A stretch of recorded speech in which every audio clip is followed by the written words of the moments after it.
It's easy to imagine the snake as an aggressor, the snake in the grass, a deadly foe. But why does this image send a shiver of fear down our spines? In shape and movement, they are so different from us that legend and folklore have given them a sinister reputation they don't really deserve.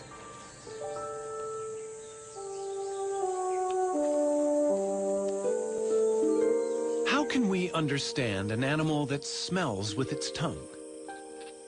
Or that hears with its whole body, sensing vibrations? The hypnotic stare of its unblinking eye can seem as alien as its apparent rebirth through the shedding of its skin, sloughed off like a scaly ghost of itself.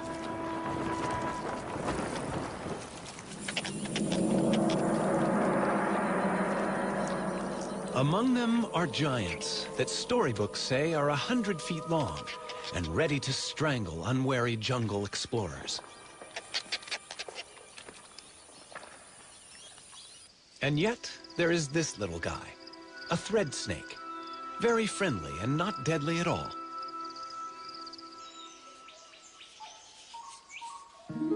There is even beauty and grace in some as they go upon their bellies, silently through the trees. But where did snakes come from? An animal that looked much like some other reptiles alive today.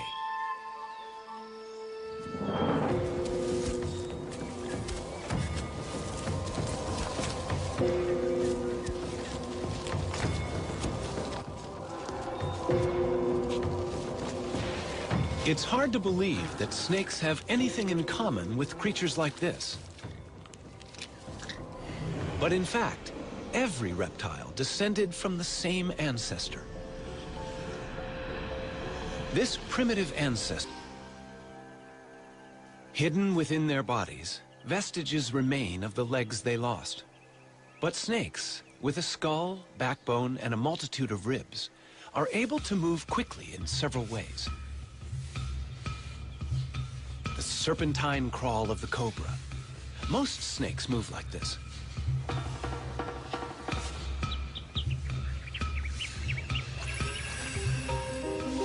The movement creates little ridges in the ground, which the snake pushes against to propel itself forward. When you're short and fat like this puff adder, throwing cobra-style loops is impossible. Instead, the muscles act on the ribs. As the ribs move, the snake's scales grab hold of the ground, and with a series of rhythmical contractions, the snake rows along in the sand. The famous sidewinder favors the serpentine wave, and like the cobra, it can push itself against the ridges it nudges up in the sand. By moving sideways, it needs only 2 points of contact on the very hot sand. At any one time, most of its body is held in the air. Legs? Who needs them? There are different problems for a tree-climbing python in a rainforest. To reach across a gap, it can stiffen sections of its body, becoming its own ladder from branch to branch.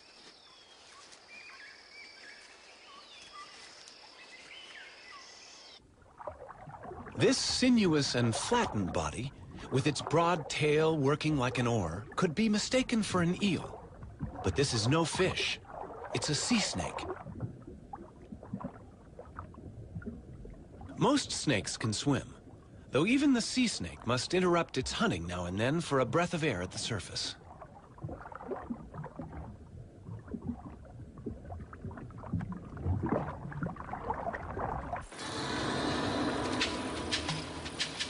As hunters, in water or on land, snakes are silent and efficient killers. A rattlesnake has more than its bite to work with. Its tongue constantly tastes the air, scenting for prey. Its body senses ground vibrations, even the footsteps of a mouse. Standing still is no defense. The rattler is also able to sense body heat. Infrared heat, detected by sensory pits on each side of the face, pinpoints the prey.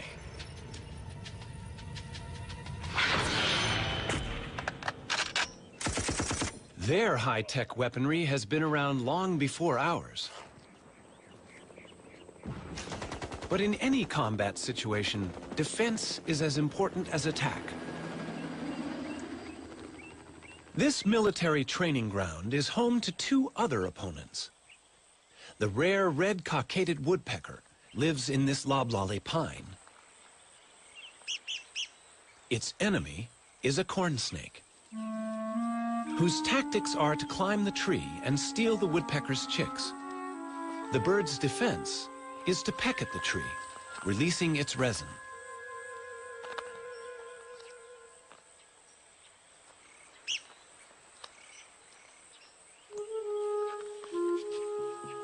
But how can resin repel this relentless invader?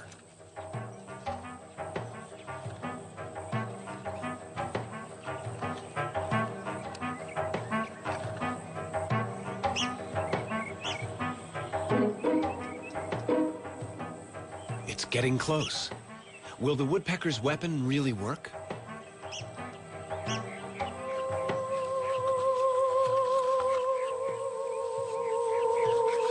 The resin goes into action. Seeping between the scales, it irritates the snake's skin.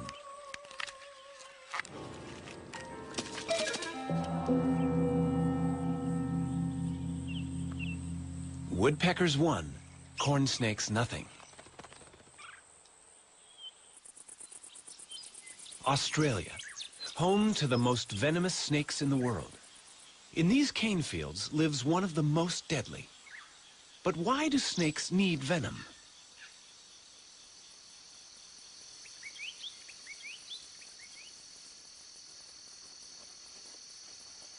This inland taipan is hunting rats. The cane fields are alive with them. But they are dangerous prey. Rats can bite back.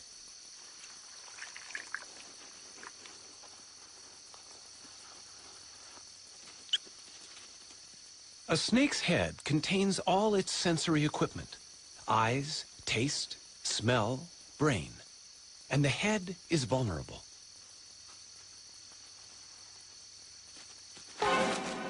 It bites and retreats immediately. The head is undamaged, and the venom is doing its work. The rat is now paralyzed. The snake can safely approach its prey. Venom gives the snake two huge advantages. This saved my life. Snakes and humans share the world uneasily. This spectacled cobra is common in the paddy fields of India.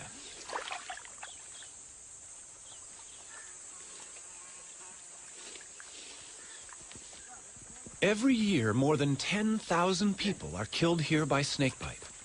Antivenom is unavailable. For the same reason, snakebite is a major killer across Central and South America, Africa, and Southeast Asia. It's hard to arrive at an exact number, but at the lowest estimate, 50,000 people die each year.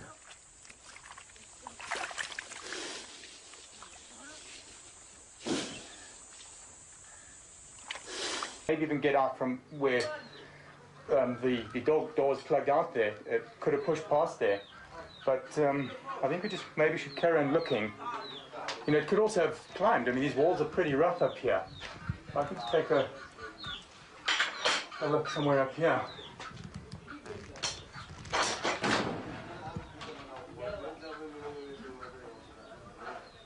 Nothing there. Well, whoops.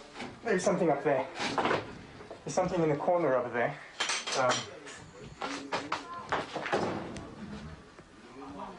Yeah. Okay, without a doubt, that's a mamba. It's a black mamba.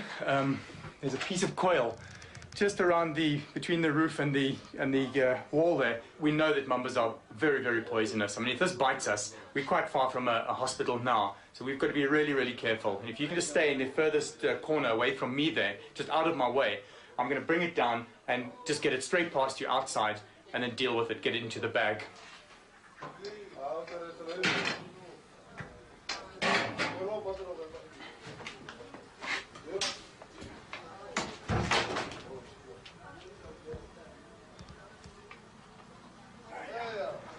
Okay, it's trying to edge away from me there.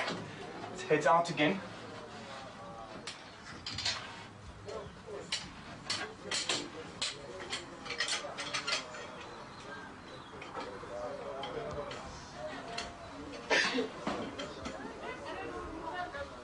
Yep, it's opening up its black mouth at me, it's warning me. You know, it's interesting that the snake doesn't just come out attacking, but at this stage, having it like this, it obviously feels threatened. At this stage, it'll bite whatever comes near to its mouth. And that's, oh, it's a big snake, it's bigger than I thought. It's a long animal. Just watch it behind me there. Please don't just come any closer than that.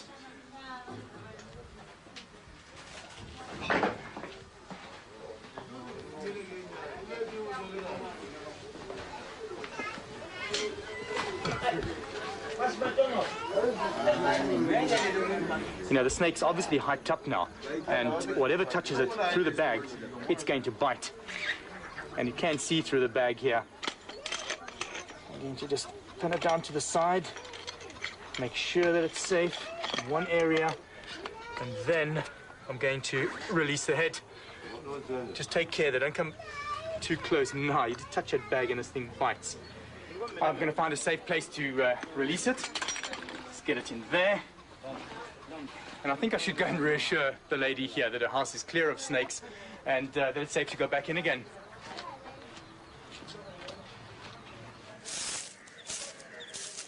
Housewives in India are troubled by snakes as well.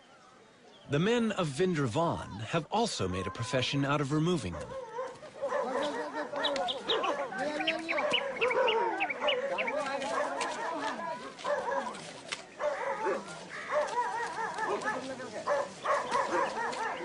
He's not going to let this cobra go free. For hundreds of years, this has been a village of snake charmers. The snake is captivated by the swaying pipe, following every rocking movement. And that's the snake charmer's secret.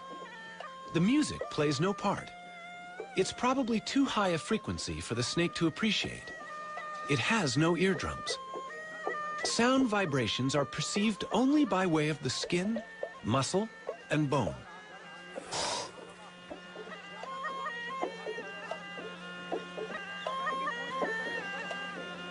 Bites are a routine hazard for charmers, but they have a special snake stone, which they believe can magically draw venom from the wound. Survival is most likely to depend on the snake only biting in defense, using little or no venom. Also, the victim himself may have received many mild bites in his lifetime and developed some immunity.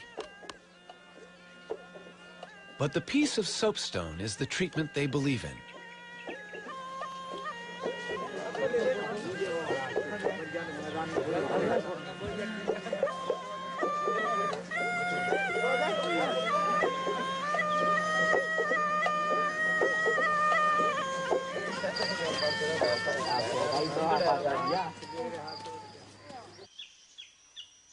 This baby cobra in Africa is one snake that no snake charmer would ever use. It threatens the civet cat by standing tall and looking big. But it has another weapon. This is a spitting cobra, and it sprays venom, which irritates the eyes of the attacker.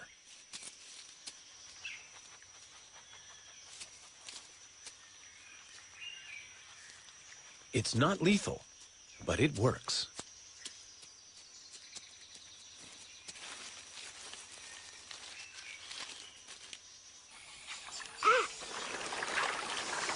South America, the Llanos of Venezuela, the wetland home of the largest snake in the world, the anaconda. This giant has no venom at all. To capture prey, it relies on muscle power, coiling around its victim and squeezing the breath out of it. And a large snake needs large prey. The biggest rodent in the world fits the role. A capybara, the size of a pig, is fairly easy to ambush as it bathes in the warm waters.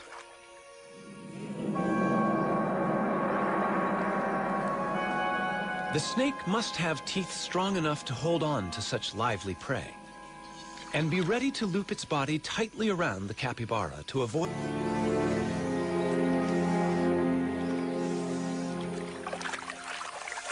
The anaconda, the most powerful of constrictors, moves in.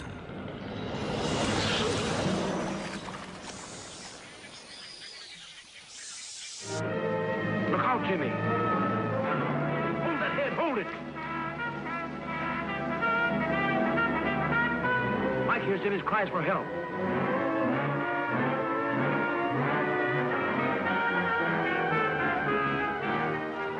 Jim is black in the face, almost done for. To be safe, the actor needed to know exactly how a large constrictor kills, just as Donald Stridham does.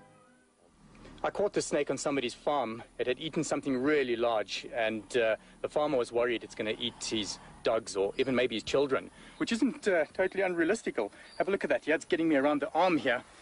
I can really feel it. You get this area here. I mean, you can see how it's stopping the blood supply there. And this is my arm, so I mean, I can handle it. I can wrap it off me here. But can you imagine that around somebody's neck? I mean, that's pretty tight over here. This movie that we watched, we've just seen it with this Jimmy, where it had wrapped around him. It wasn't totally wrapped around his neck, not like the way this has got me around the arm here. With Jimmy, I could literally see that he turned around to get this python around his body, and it wasn't a natural constricting pose. Whereas this snake has got me. I mean, look at that. My arm's going quite red there. You're going to have to try and make a plan here. It really got me. One thing I got right in the movie was that the python, like many other non-venomous snakes, are ambush animals. They will lie in ambush for their prey. It'll lie there, wait for the animal to come past, strike at it, bite it, and hook it with those 100 needle-sharp teeth. It then throws coils around this animal while it pulls the animal into the coils. It then asphyxiates the animal. Every time it breathes out, it tightens more and more, and the animal dies of suffocation. If one looks into the mouth of this python, you can see a little circular tube, and that is the extension of its epiglottis. And it's very useful for a snake to have this, because what happens is, when it swallows, that'll extend right out of the mouth, and so it can still breathe while it's got a full mouth of antelope. I think the snake deserves to be released now, so not to stress it too much, I'm going to release it here in the bush. And this looks ideal here. And as soon as I let the head go, that's it, I can feel the coils have immediately relaxed on me there. And the snake just wants to get away, straight into the bush there. Wow, look at that arm. This arm's gone really quite red there. What a relief to have that off. This is great. I love letting snakes go back into the bush. It's such a nice feeling. You can do something for them as well. It's a nice feeling for me, and hopefully for the snake.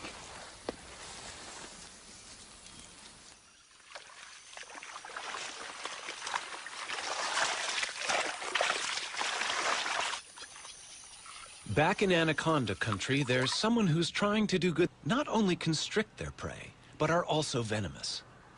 I've got the tiger snake's favorite prey. It is a striped skink. Now I'm going to bring it in closer, and you're going to notice that the tiger snake will bite and poison its prey, also wrap around it to constrict and kill. Now this is of course a dead skink, so I'm going to move it around so that the snake thinks that it's alive.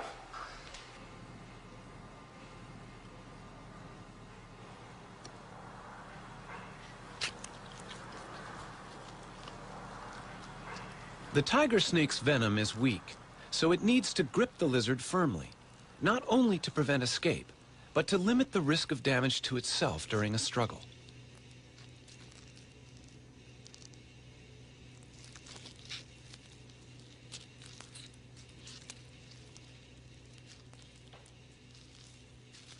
Even more remarkable is an African egg-eating snake's ability to get its mouth around an egg. All snakes can eat meals bigger than their heads. They simply open very wide, and then ligaments allow the lower jaw to expand. Still, the egg cannot be crushed until it reaches special bones in the spine, which can pierce the shell.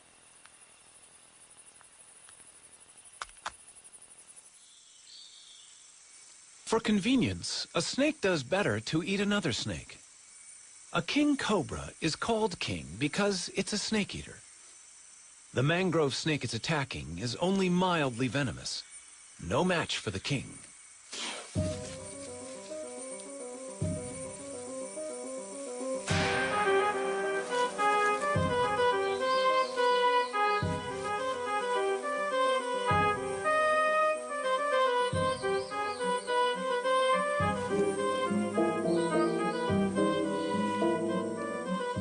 It's not easy for the king to judge exactly how long this meal is. But since the king is the largest venomous snake in the world, chances are the victim's tail will be reached easily and swallowed. It's good to be the king.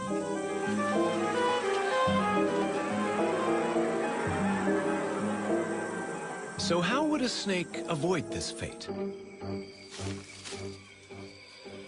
One way would be to play dead. This eastern hog-nosed snake is giving his best performance. Its play acting must convince a threatening indigo snake. There is an interesting moment of standoff, but the actor has another defensive card to play. A gland in its tail emits a smell of death to go with the gaping mouth. It's the performance of a lifetime, and the enemy is fooled.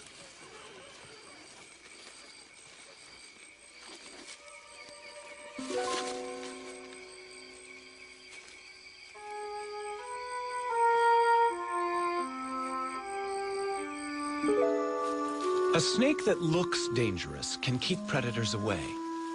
Red next to yellow will kill a fella is a useful rhyme about a coral snake. It is venomous. Red next to black is a friend of Jack is true for a milk snake. It mimics warning colors and only pretends to be dangerous. A pretend head keeps the real head of a Calabar ground python safe. The real head has a tongue that gives it away. But the deception can be good enough to cause a predator to attack the tail by mistake. And a tail is not a vital organ.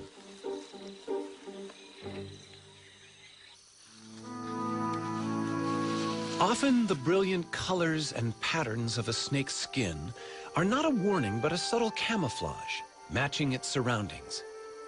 And to us, it can look beautiful.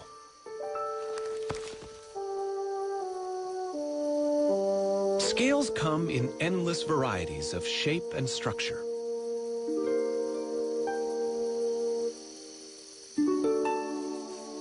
In the wild, snakes are not easily seen, a useful quality which suits these masters of ambush perfectly.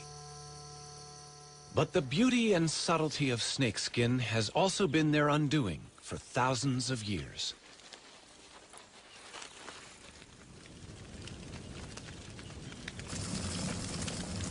Fire is traditionally used by hunters in Cameroon to expose the hiding places of aggressive rock pythons. Entering an aardvark burrow to retrieve so vicious a snake is a risk few men will undertake.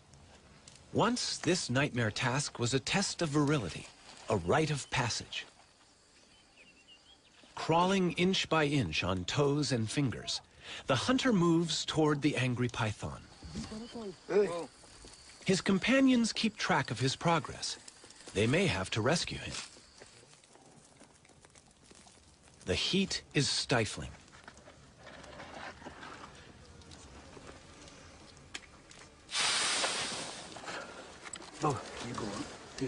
The hunter must squirm back through dust and biting ants, dragging 100 pounds of python.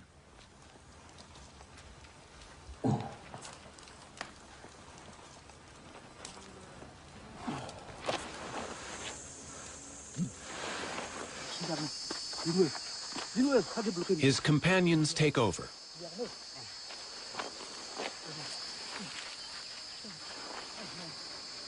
These are the last of the python hunters left in Cameroon.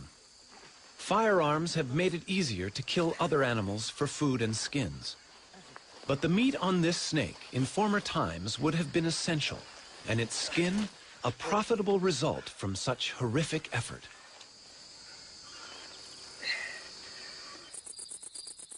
As any snake grows, it must shed its outer skin like an overtight suit. The new scales revealed are at their best. The cast-off skin is discarded, and with it also go a third of the country's crops was devastated by the rodents.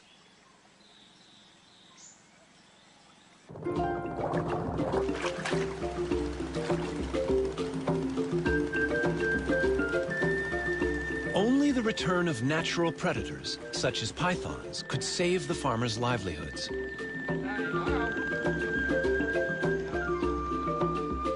The government's official snake repatriator is Dr. Nguyen.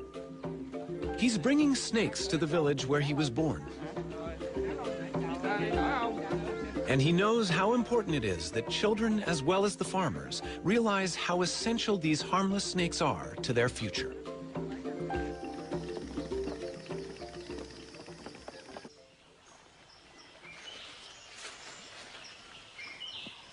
Each python released can potentially eat about 100 rats a year. Dr. Nguyen will release 20, among them females, that could each have 20 to 80 baby pythons a year.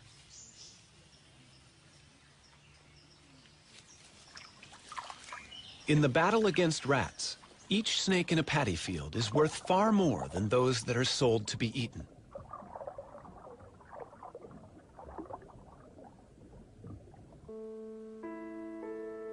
The snakes in our world can be partners in our survival. We're learning more about them all the time. But there's always a new twist. Well, sometimes when the snakes shed, it's not a complete shed, and we have to help it. And in this case, the top scale wasn't quite off, and I think I can get it. Now he's all done. A snake with two heads. Something went wrong in the egg. Such creatures are not uncommon. Only one head can feed, but this ring-necked snake will survive happily. It's very interesting how attached people get or not get to their reptilian pets. Most people think that how can you get attached to a snake or a lizard as compared to a fluffy kitten or a cat or dog? But in a way, you really do get attached to these animals, partly because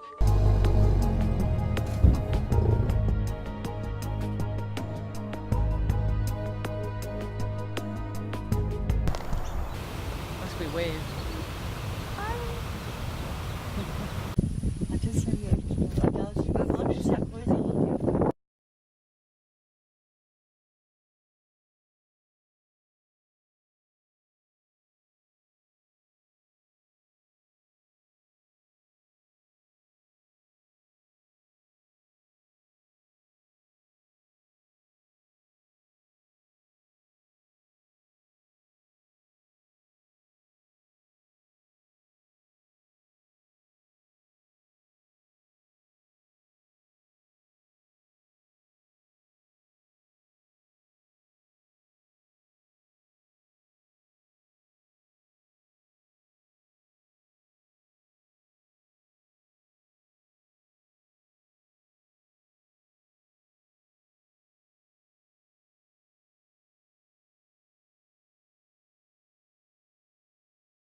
One native reptile that is taken to urbanized areas well is the northern brown snake.